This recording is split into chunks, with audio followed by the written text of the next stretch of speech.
के नाम से भी पब्लिश की जाती है। ये पोएम 1799 में लिखी गई थी, लेकिन इसे पब्लिश 1800 में उनकी कलेक्शन लिरिकल बैलेड्स के वॉल्यूम 2 में किया गया था। पोएम 64 लाइंस की है और 16 क्वाट्रेन्स यानी 4 लाइन स्टैंजा में बांटी गई है। हर क्वाट्रेन की राइमिंग स्कीम है ABAB। फ्रेंड्स, ये जो नाम है लूसी ग्रे, ये हमारी पोएम के मेन कैरेक्टर का नाम है। अगर आपने वर्ड्सवर्थ की और भी पोएम्स को पढ़ा है तो आपने लूसी के बारे में ज़रूर पढ़ा होगा। बहुत ही फेमस कैरेक्टर है वर्ड्सवर्थ की पोएम्स का। मैं आपको बताना चाहती हूँ कि वो लूसी और ये लूसी ग्रे दोनों सेम कैरेक्टर नहीं हैं, तो हमें इस बात पे कंफ्यूज नहीं होना है। साथ ही हमें ये भी बताया जाता है कि ये जो पोएम है ये एक सच्ची घटना पर आधारित है, यानी ये कोई सिर्फ वर्ड्सवर्थ की इमेजिनेशन नहीं है। इसके बारे में हम वर्ड्सवर्थ खुद ही हमें कहते हैं कि उनकी सिस्टर ने उन्हें एक कहानी सुनाई थी, एक छोटी बच्ची के बारे में जो रात के अंधेरे में जंगल में खो जाती है और अगले सुबह उसकी डेड बॉडी एक कैनाल में मिलती है। तो ये पोएम उसी से इंस्पायर्ड है।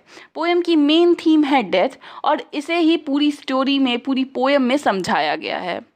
अब अगर बात करें पोइट की, तो विलियम वर्ड्सवर्थ एक बहुत ही फेमस इंग्लिश रोमांटिक पोइट थे। उनका जन्म हुआ था 7 अप्रैल 1770 में और उनकी डेथ हुई थी 23 अप्रैल 1850 में।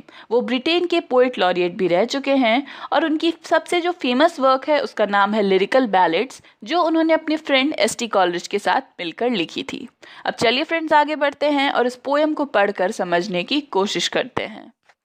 Oft I had heard of Lucy Gray and when I crossed the wild, यानी मैंने अक्सर लूसी ग्रे के बारे में सुना था और जब मैं वाइल्ड से यानी जंगल से गुजर रहा था, I chanced to see at break of day the solitary child. Break of day यानी सुबह के समय मुझे मौका मिला उस सॉलिटरी चाइल्ड, उस अकेली बच्ची को देखने का। No mate, no comrade Lucy knew, she dwelt on a wild moor. अब लूसी के कोई मेट नहीं थे, यानी कोई फ्रेंड्स, कोई दोस्त नहीं थे और वो एक मूर यानी एक बंजर ज़मीन, बहुत बड़ी फैली हुई बंजर ज़मीन पर रहती थी। The sweetest thing that ever grew beside a human door, यहाँ लूसी ग्री को स्वीटेस्ट थिंग कहा जा रहा है। बहुत प्यारी थी वो और वो बिसाइड अ ह्यूमन डोर पली बड़ी थी, यानी घर के जो दरवाजे हैं उसके बाहर ही ज़्यादा पली बड़ी थी। नेचर में उसका समय ज़्यादा बीतता था। You yet may spy the fawn at play, the hare upon the green.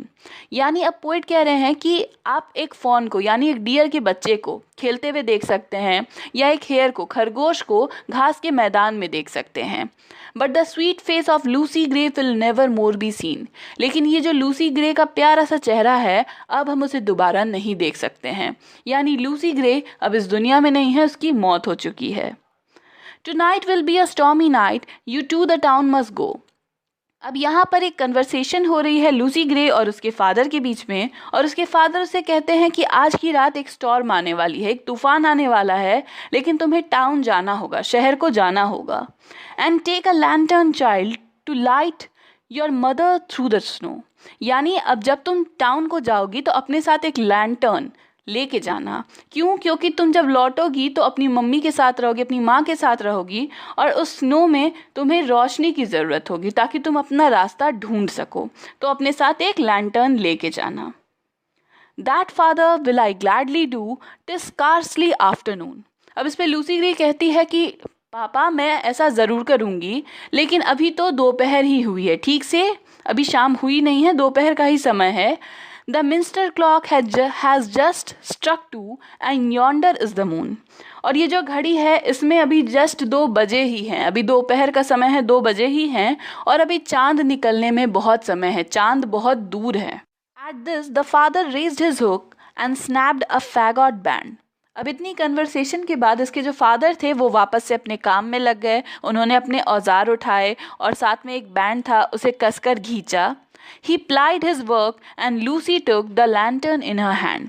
यानी उन्होंने अपना काम बढ़ाना शुरू किया, अपना काम करना शुरू किया और लूसी ने क्या किया, वो लैंटर्न अपने हाथ में लिया, वो लैंटर्न जिसे लेकर वो टाउन को जाती। Not blither is the mountain row with many a wanton stroke. Friends, mountain row एक तरह के पहाड़ी डियर को कहा जाता है और यहाँ लूसी को पहाड़ी डियर से कंपेयर किया जा रहा है। जैसे बर्फ़ में वो डियर चलता है वैसे ही लूसी भी है, वो अपने स्ट्रोक्स के साथ आगे बढ़ रही है। Her feet disperse the powdery snow that rises up like smoke, और उसके पैरों के कारण जो क्या है, जो स्नो थी, बर्फ़ थी, वो हवा में उड़ रही है और ऐसा लग रहा है मानो कहीं से धुआं उठ रहा हो। The storm came on before it's time, she wandered up and down. अब जो तूफान आने वाला था वो समय से पहले आ गया और लूसी उस तूफान में फंस गई और यूं ही ऊपर नीचे आगे पीछे वो भाग रही थी।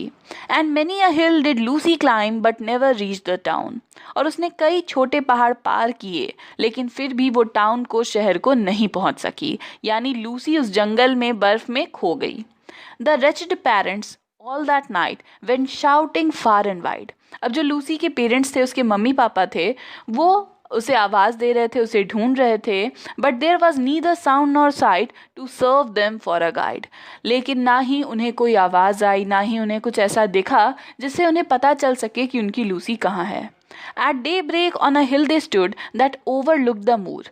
जब सुबह हुई तो वो पास के एक पहाड़ पर चढ़े जो उनके उस बंजर ज़मीन के सामने ही था, ताकि वहाँ से वो पूरे बंजर ज़मीन को देख सकें। And thence they saw the bridge of wood a furlong from their door. और फिर उन्होंने दूर एक लकड़ी का पुल देखा जो उनके डोर से, उनके घर से काफ़ी दूरी पर था। And now they homeward turned and cried, in heaven we all shall meet. और जब उन्हें लूसी कहीं नहीं मिली तो वो अंत में अपने घर की ओर मुड़ गए, ये मानकर कि लूसी अब इस दुनिया में नहीं है। और रोते हुए वो कह रहे थे कि अब हम सभी जो हैं वो हेवन में, स्वर्ग में ही दोबारा मिलेंगे, यानी हम सबकी डेथ होगी तभी हम मिल पाएंगे। When in the snow, the mother spied the print of Lucy's feet। तभी क्या हुआ, जो लूसी की माँ थी उन्होंने बर्फ में उसके पैरों के निशान देखे। Then downward from the steep hill's edge, they tracked the footmarks small। फिर जैसे ही वो उस पहाड़ी से नीचे उतरे जहाँ से वो उस बंजर ज़मीन को देख रहे थे, वो उन पैरों की कदम के पीछे पीछे चलने लगे। And through the broken hawthorn hedge and by the long stone wall. और इस बीच में एक हेज थी, यानी झाड़ी थी हॉथर्न की, उसको वो पार किए, जो एक बहुत ही लंबी पत्थर की दीवार थी उसके बगल से वो गुजरे।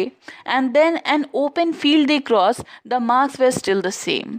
और फिर वो एक फैली हुई खाली ज़मीन से गुजरे और वहाँ भी जो पैरों के निशान थे वो बिल्कुल सेम थे।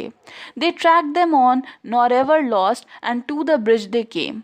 वो उन पैरों के निशान का पीछा करते रहे और अंत में वो उस लकड़ी के ब्रिज, उस लकड़ी के पुल के पास पहुंच गए। They followed from the snowy bank the footmarks one by one। अब चूंकि रात में तूफान आया था, बर्फ पड़ी थी, तो उस लकड़ी के पुल पर भी बर्फ पड़ी हुई थी और उस पर जो पैरों के निशान बने थे उनका वो पीछा कर रहे थे। Into the middle of the plank and further there were none। लेकिन जब वो उस ब्रिज के, उस पुल के मिडिल में पहुंचे तो वहाँ पर जो फुटस्टेप्स थे वो गायब हो गए। अब उसके आगे कोई फुटस्टेप्स नहीं थे और उन्हें पता नहीं था कि अब उन्हें कहाँ जाना है। Yet some maintain that to this day she is a living child। फिर भी कई लोग ये बात मानते हैं कि आज इस प्रेजेंट डे तक भी वो एक लिविंग चाइल्ड है, यानी वो अभी भी जिंदा है। That you may see sweet Lucy Gray upon the lonesome wild। और आप आज भी लूसी ग्रे को देख सकते हैं उस सुनसान जंगल में। Over rough and smooth she trips along and never looks behind। यानी चाहे कैसा भी रास्ता हो, रफ रास्ता हो या फिर अच्छा रास्ता हो, वो आगे बढ़ती चली जाती है, पीछे नहीं देखती। And sings a solitary song that whistles in the wind।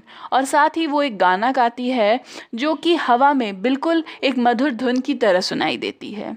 तो फ्रेंड्स, यहाँ पर ये पोयम खत्म होती है। पोयम में हमें लूसी ग्रे के बारे में बताया गया है, कैसे वो रात के अंधेरे में खो जाती है और हमें उसकी डेड बॉडी तक नहीं मिलती। और यहाँ हमें एक क्वेश्चन मिलता है कि क्या लूसी ग्रे की डेथ हो चुकी है या वो अभी भी जिंदा है। तो फ्रेंड्स, ये थी विलियम वर्ड्सवर्थ की पोयम लूसी ग्रे। अगर आपको वीडियो पसंद आई तो प्लीज़ लाइक, कमेंट और शेयर करिए।